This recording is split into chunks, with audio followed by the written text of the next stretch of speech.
जो है हम लोग पेपर 1 और पेपर 1 में हम लोग कर रहे हैं यहाँ पे यूनिट 2। यूनिट 2 में हम लोग टॉपिक कर रहे हैं विभाग ग्रुप, खंड ग्रुप यानी कि क्वेश्चन ग्रुप। ठीक है, तो लास्ट टाइम जो है हमने थ्योरम किया था, तो उसका विलोम जो है सिद्ध करना था। विलोम में जो है कि यहाँ पे जो है कुछ मिस्टेक हो गई इस वजह से, और तो मैं उसको जो है करेक्ट करते हुए जो है पहले मैं थ्योरम की स्टेटमेंट लिख लेती हूँ और उसके बाद जो है हम जो है थ्योरम का विलोम जो है वो सिद्ध कर लेते हैं। ठीक है, थ्योरम जो है वो ये था, कहा गया था कि अगर हमारा ग्रुप जो है, बोलते हैं कि अगर ग्रुप दिया हुआ ग्रुप जो है वो आबेली है तो उसका विभाग ग्रुप भी क्या होगा, आबेली होगा। का प्रत्येक विभाग ग्रुप, प्रत्येक विभाग ग्रुप आबेली होता है, परंतु इसका विलोम अनिवार्यतः सत्य नहीं है, अनिवार्यतः सत्य नहीं है। तो इसमें जो है एक एग्जांपल मैंने लिया था। ठीक है, एक एग्जांपल लिया था। अब देखिए समित ग्रुप S3। अब S3 से क्या मतलब है, S3 से मतलब है कि 1 से लेकर जो है 3 तक की जो संख्याएं हैं उसके जितने पॉसिबल जो है क्रमचय बनते हैं, उसके जितने पॉसिबल क्रमचय बनते हैं उनका समुच्चय जो है S3 कहलाता है। और हम जानते हैं कि प्राकृतिक संख्याओं से बनने वाले जो क्रमचय हैं वो क्या कहलाते हैं, समित कहलाते हैं। ये जो है क्रम विनिमय यानी कि ये आबेली नहीं होता है, ये आबेली नहीं होता है, क्योंकि दो क्रमचयों का जो अगर हम लोग दो क्रमचय ले लें तो वो अपने आप में जो क्या होंगे, क्रम विनिमय नहीं होते हैं। ठीक है, और यहाँ पे जो है तथा A3 एकांतर ग्रुप है। एकांतर ग्रुप से मतलब क्या है, समक्रमचयों का जो है समुच्चय जो है वो है, सॉरी समक्रमचय, हाँ समक्रमचय होते हैं। ठीक है, उसका जो उनको इकट्ठा कर लें तो वो बनता है आपके एकांतर ग्रुप। ठीक है, एकांतर ग्रुप। और जो है हमने इसके लिए थ्योरम भी किया था कि इसकी कोटि जो है क्या होती है कि अगर ये यहाँ पे जो है n है, Sn है, तो इसकी कोटि n फैक्टोरियल बाय 2। मैं आपको रिमाइंड करा दूं। अब ये A3 जो है अपने आप में जो है प्रसामान्य होगा, ये विशिष्ट ग्रुप होता है, हम लोग ये सिद्ध भी कर सकते हैं। यहाँ पे जो है इस S3 और S3 A3 का जो है हम लोग क्या करते हैं विभाग ग्रुप जो है वो बनाते हैं। ठीक है, विभाग ग्रुप बनाते हैं S3 का। और ये विभाग ग्रुप जो है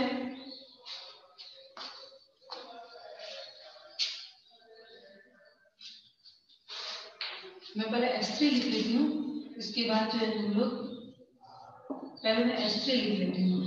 सबसे पहले तत्समक आएगा, फिर दूसरा जो है इसमें एलिमेंट आएगा 1 2 3, फिर इसके बाद नेक्स्ट इसमें एलिमेंट आएगा 1 3 2, और फिर जो है ये आ जाएंगे 2 3।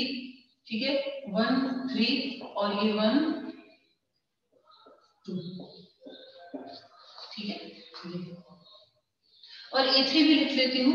A3 इसमें जो है तत्समक आएगा पहला, क्योंकि तत्समक जो है हमेशा समक्रमचय होता है, और ये जो है 1 2 3 और 1 3 2 जो है ये भी समक्रमचय है, तो इसको हम लोग जो है A3 में ले लेते हैं। अब इसके बाद जो है हम लोग इसका विभाग ग्रुप बनाते हैं S3 upon A3। S3 upon A3 में जो है कौन से अवयव आएंगे कि इस A3 के प्रत्येक अवयव का जो है हम लोग क्या करेंगे, इस S3 के एक एक अवयव के साथ जो है गुणा कर लेंगे। देखिए किस तरह से,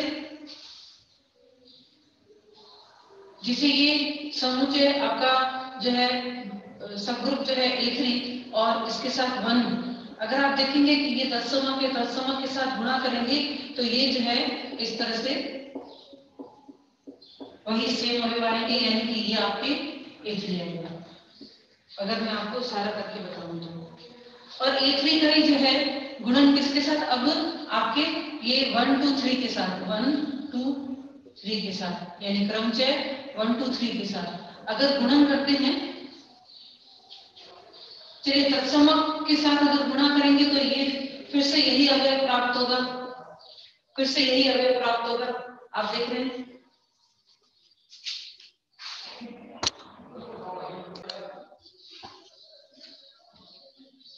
फिर इससे 1 2 3 का इस क्रमचय के साथ अगर हम लोग गुणा करते हैं तो आप करके देख लें कि यहाँ पे 1 की इमेज, यहाँ पे 1 की इमेज कितनी है 2, ठीक है, और यहाँ पे 2 की इमेज कितनी है 3, तो यहाँ पे आ जाएगा ये 1 3, और आप जानते हैं नेक्स्ट एलिमेंट क्या आना चाहिए, 1 3 2 होना चाहिए, ठीक है, नेक्स्ट एलिमेंट।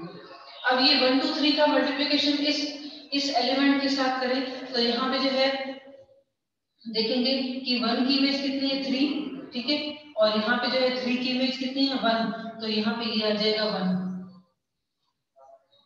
फिर जो है आगे अगर देखें तो यहाँ पे जो है इसमें देखें कि 2 की इमेज कितनी है, 2 की इमेज कितनी है 3, और यहाँ पे जो 2 की इमेज कितनी है यहाँ पे 1, और यहाँ पे जो है 1 की इमेज कितनी है 2, तो यहाँ पे आ जाएगा ये, यानी कि यहाँ पे 2 की इमेज 2, 1 की इमेज 1, 2 की इमेज 2, डेफिनेटली 3 की इमेज 3, यानी कि ये आपके आ जाएगा तत्समक। तो ये भी फिर से जो है ये A3 आ रहा है। देखिए इस तरह से करना है, मैं तो क्या सीधा डायरेक्ट कर रही हूँ, क्योंकि ये तो मैंने वैसे पहले करके देख लिया था कि ये किस तरह से, मैं सीधा डायरेक्ट इसके मल्टीप्लाई कर रही हूँ। आप जो है इस तरह से कर सकते हो कि यहाँ पे A3 का अवयव और फिर जो है ये 1 2 3, ठीक है। तो ये प्रोसीजर मैं आपको बता दिया मैंने कि देखिए किस तरह से दो अवयव से जो है मल्टीप्लाई किया तो A3 आया, और बाकी और भी है, जैसे 1 3 2 2 3 और 1 3 और 1 2 भी है, उन एलिमेंट से भी आप मल्टीप्लाई करके देखेंगे तो यहाँ पे जो है ये इसका विभाग ग्रुप जो है इस प्रकार बनता है। ये काम जो है मैं आप पे छोड़ रही हूँ, ठीक है, वैसे भी आपके छोड़ा था पहले, लेकिन फिर भी दो जो है मैंने करके बता दिए कि किस तरह से देखिए जो है अवयव के साथ, यानी कि A3 के प्रत्येक अवयव के साथ जो है इस तत्समक का गुणा A3 के प्रत्येक अवयव के साथ जो है ये क्रमचय 1 2 3 का जो है वो गुणा करते हैं। तो ये S3 अपान A3 में जो है केवल दो अवयव आते हैं, एक आता है ये A3, ठीक है, और दूसरा आप देखेंगे A3 1 2 आएगा, करके देखेंगे तो A3 1 2 आएगा।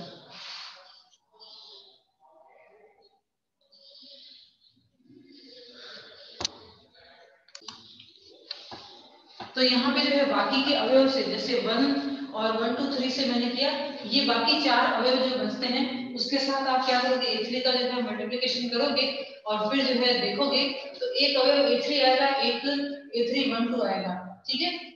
पिछली क्लास में जो है मेरे दिमाग में जो है क्या था कि तत्समक आना चाहिए, तत्समक जो है A3 के बदले मैंने यहाँ पे जो है 1 लिख दिया था, ठीक है। तो ये जो है अगर मैं जो है इस A3 का गुणन इस A3 1 2 के साथ करूंगी तो मुझे फिर से जो है वही मिलेगा, या मैं इसको इन दोनों का गुणन करूं इस तरह से, ठीक है, मैं A3 को पहले रखूं और A3 1 2 को बाद में, फिर मैं A3 1 2 को पहले रखूं और A3 को बाद में, तो दोनों ही क्रमचय जो है बराबर आते हैं, दोनों ही बराबर आ जाते हैं। इसका मतलब क्या है कि ये S3 अपान A3 जो है वो क्या है, ये जो है क्रम में नहीं है। ये पता है क्यों बराबर आ रहे हैं, क्योंकि जब भी हम लोग विभाग ग्रुप बनाते हैं, ठीक है, जैसे G by H अगर मैंने विभाग ग्रुप बना लिया है तो H है A belongs to G, तो ये जो है इस सहसमुच्चय गुणन संक्रिया के तहत जो है ये क्या बनता है, एक ग्रुप बनता है, ठीक है। इस संक्रिया के तहत जो है ये क्या बनता है, ये ग्रुप बनता है। तो ये ग्रुप बनता है तो डेफिनेटली इसमें जो है तत्समक भी विद्यमान होगा, इसमें जो है तत्समक भी विद्यमान होगा, और ये तत्समक जो है वो क्या होता है यहाँ पे, ये H, इस ग्रुप में जो है तत्समक क्या होता है, H समुच्चय स्वयं, तत्समक क्या होता है, H समुच्चय स्वयं। तो जब भी जो है हम लोग विभाग ग्रुप बनाते हैं, ठीक है, विभाग ग्रुप बनाते हैं, तो उसमें अगर तत्समक की बात करते हैं तो तत्समक जो है जिस जो है समुच्चय के जिस जो है सबग्रुप के सापेक्ष हम लोग जो है वो विभाग ग्रुप बनाते हैं, वही सबग्रुप जो है वो क्या होता है, उस विभाग ग्रुप का जो है तत्समक होता है, तत्समक होता है। देखिए यहाँ पे जो है S3/A3 मैंने विभाग ग्रुप बनाया है, ठीक है, तो इसमें A3 जो है वह क्या है, A3 एक तत्समक है, तो इस तत्समक का गुणा किसी भी दूसरे अवयव के साथ करते हैं तो सेम वही जो है वैसे अवयव हमें प्राप्त होता है, भले इस तरफ से गुणा करो या उस तरफ से गुणा करो। तो S3 जो है वो क्रम विनिमय नहीं है, S3 क्रम विनिमय नहीं है, परंतु विभाग ग्रुप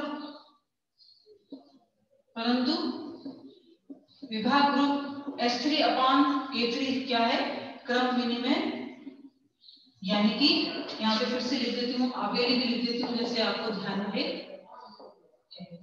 तो हमारा जो है थ्योरम का जो है विलोम जो है वो क्या है, विलोम जो है सत्य नहीं है, ठीक है। तो किसी भी जो है क्रम विनिमय ग्रुप का जो है विभाग ग्रुप क्रम विनिमय होता है, लेकिन यहाँ पे हमने क्रम विनिमय नहीं लिया है तो भी इसका जो है विभाग ग्रुप जो है क्या आ रहा है, यहाँ पे क्रम विनिमय आ रहा है, ठीक है। तो ये जो है उस थ्योरम का विलोम। तो चलिए अब जो है नेक्स्ट आगे एक और जो है हम लोग थ्योरम करते हैं, ठीक है, जिसमें जो है बोलते हैं कि किसी ग्रुप G का प्रत्येक विभाग ग्रुप की जो है चक्रीय होता है, परंतु इसका विलोम जो है वो सत्य नहीं है। तो उसके लिए जो है यही एग्जांपल लेंगे हम लोग, ठीक है, यही एग्जांपल लेंगे। उसके लिए एक और स्टेटमेंट जो है यहाँ पे मैं आपको बताऊंगी, वो जो है एग्जांपल के तौर पर दिया हुआ है, ठीक है, किताब में। पहले हम लोग जो है इसका थ्योरम जो है वो प्रूफ वगैरह कर लेते हैं और फिर जो है वो पॉइंट में आपको बता दूंगी। बोलते हैं कि एक चक्रीय ग्रुप का प्रत्येक विभाग ग्रुप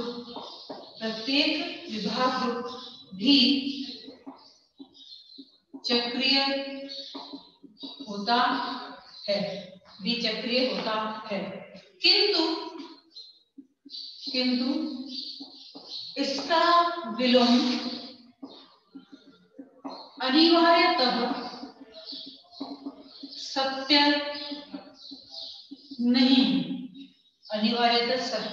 नहीं है। तो चलिए सबसे पहले हम लोग एक जो है H जो है उसका रसायन उपयोग लेते हैं। माना कि H किसी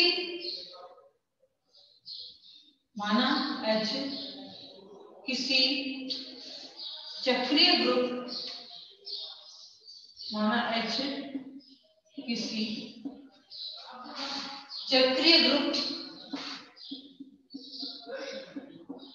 G इज इक्वल टू जो ए द्वारा जनित होता है का एक विशिष्ट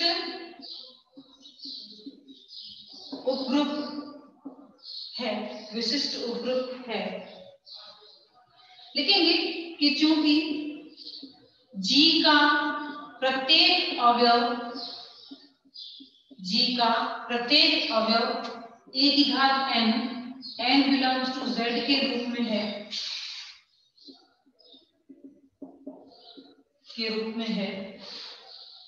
ठीक है। therefore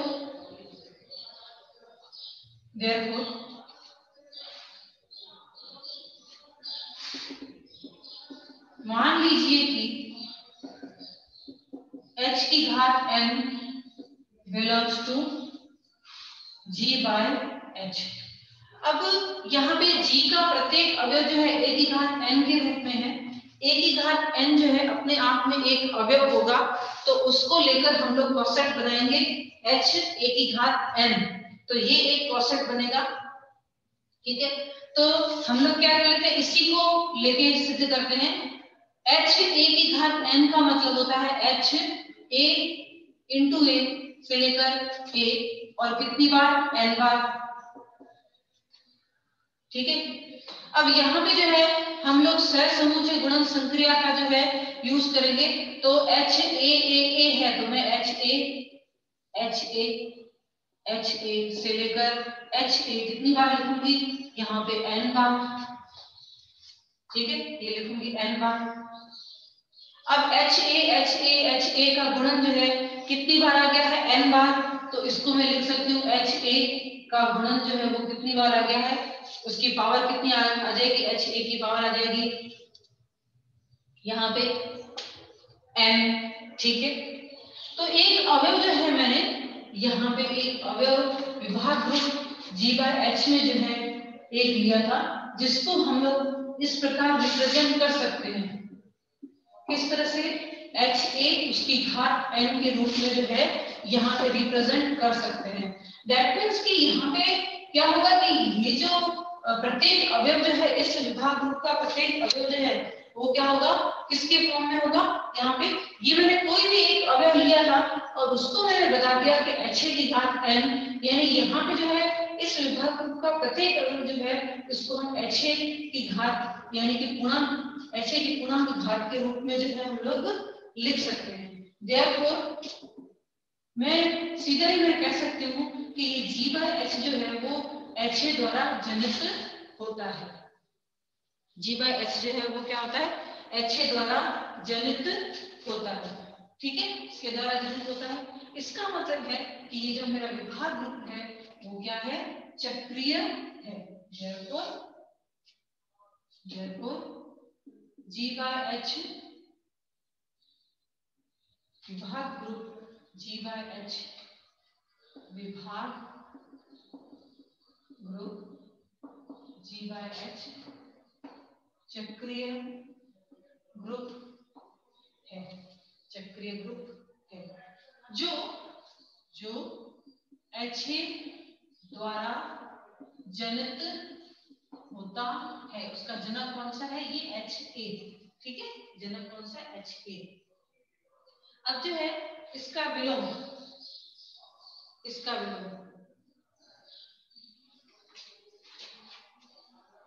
जो अभी भी हमने इससे पहले वाले थ्योरम में जो है उदाहरण लिया था वही लेते हैं। ठीक है, S3 हमारा सममित ग्रुप है,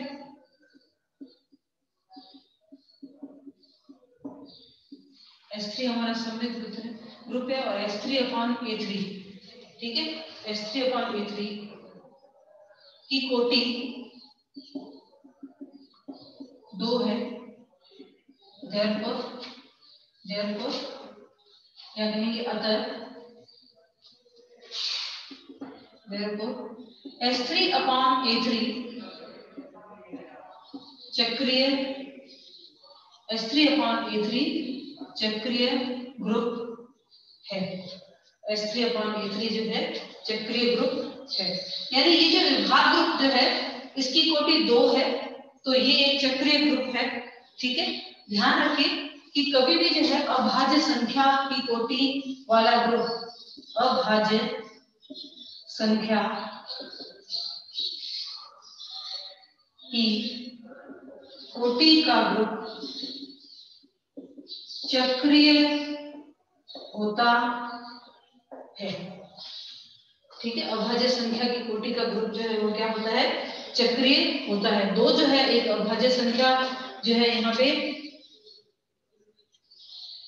कहलाती है और हमेशा जो है कोटि 2 है, तो ये ग्रुप जो है इसको हम लोग प्रूव भी कर सकते हैं। बिल्कुल इसका हम लोग प्रूफ भी दे सकते हैं कि इसकी कोटि 2 है, तो ये ग्रुप जो है कौन सा होगा, चक्रीय होगा। ठीक है, और ये स्टेटमेंट भी जो है इसके साथ जो है वो सिद्ध हो जाती है। अरे हाँ, 2 नहीं, इसके साथ जो है अभाज्य संख्या तो 1 से आएगी। सॉरी, मैं यहाँ पे भी जो है मिस्टेक कर रही हूँ। यहाँ पे जो है इसकी कोटि 2 है, तो इस कोटि 2 के लिए जो है हम लोग इसको बिल्कुल सिद्ध कर सकते हैं कि S3/A3 जो है वो क्या होगा, यहाँ पे जो है ये चक्रीय ग्रुप होगा। ठीक है, यहाँ पे रीजन में लिखा था, रीजन जो है वो सही नहीं बैठेगा, दो तो संख्या जो है भाज्य संख्या है। ठीक है, तो यहाँ पे जो है क्या होगा कि ये तो चक्रीय ग्रुप है, परंतु S3 एक चक्रीय ग्रुप, S3 एक चक्रीय ग्रुप नहीं है, S3 एक चक्रीय ग्रुप नहीं है। ठीक है, तो यहाँ पे वो जो है अभाज्य संख्या वाला जो हम लोग रीजन नहीं लिख सकते, लेकिन अगर कोटि 2 है तो उसको हम लोग सिद्ध कर सकते हैं कि ये जो है कौन सा है, एक चक्रीय ग्रुप है। ठीक है, एक चक्रीय ग्रुप है। तो यहाँ पे जो है ये क्वेश्चन ग्रुप वाला पार्ट जो है आपके पूरा हो जाता है।